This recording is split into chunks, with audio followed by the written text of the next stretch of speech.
Alright, so you found the need for fall protection training, have you?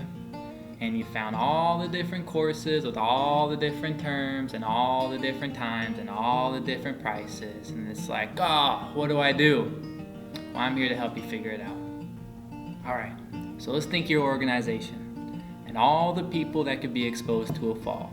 We're talking about the workers, the project engineers, the climbers, the maintenance workers, anybody who's at physical risk of a fall hazard.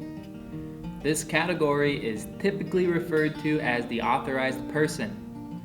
This group has a job to do and they're authorized to do it. This is usually the largest group of people within an organization. Training for this group is focused on how to use equipment issued to them to protect themselves.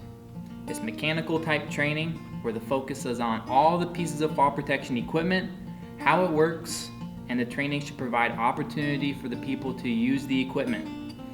Training for this group must include how to assemble, use, and inspect all the pieces of equipment that they're required to use. Authorized person training usually ranges from 4 to 24 hours, depending on how much equipment and the different areas they work in. Alright, next think of your organization and determine who is the supervisory function of those authorized people. And that person is going to be referred to as the competent person. This category of person usually has more experience with the work than the authorized person and has some supervisory role. This group is as large as needed to supervise the authorized person population.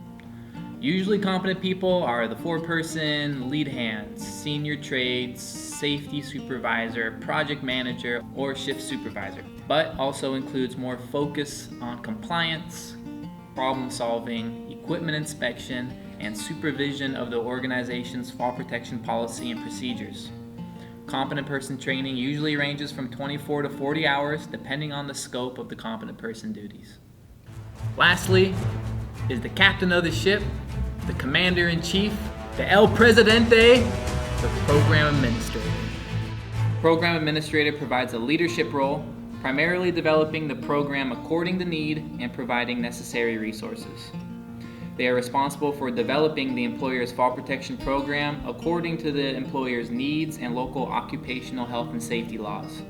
There is only one program administrator, although there could be several for larger organizations broken into regions, facilities, businesses, or countries.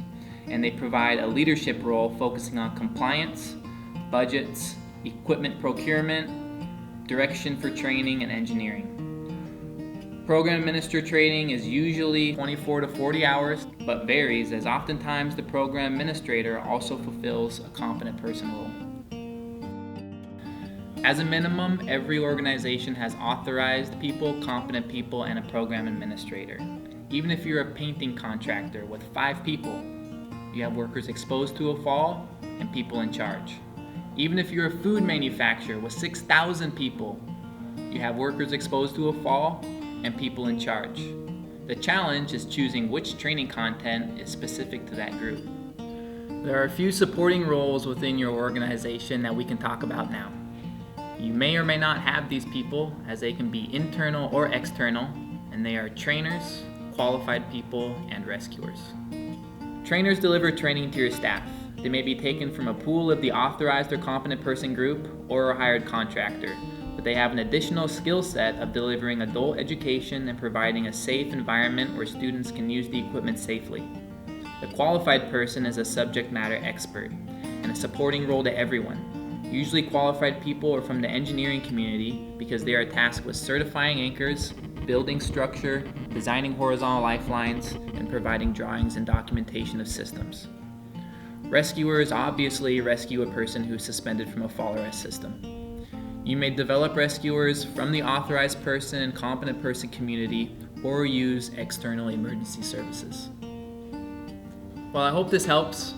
If you got any questions, you can always contact us online or give us a call, as we're happy to help develop your fall protection program.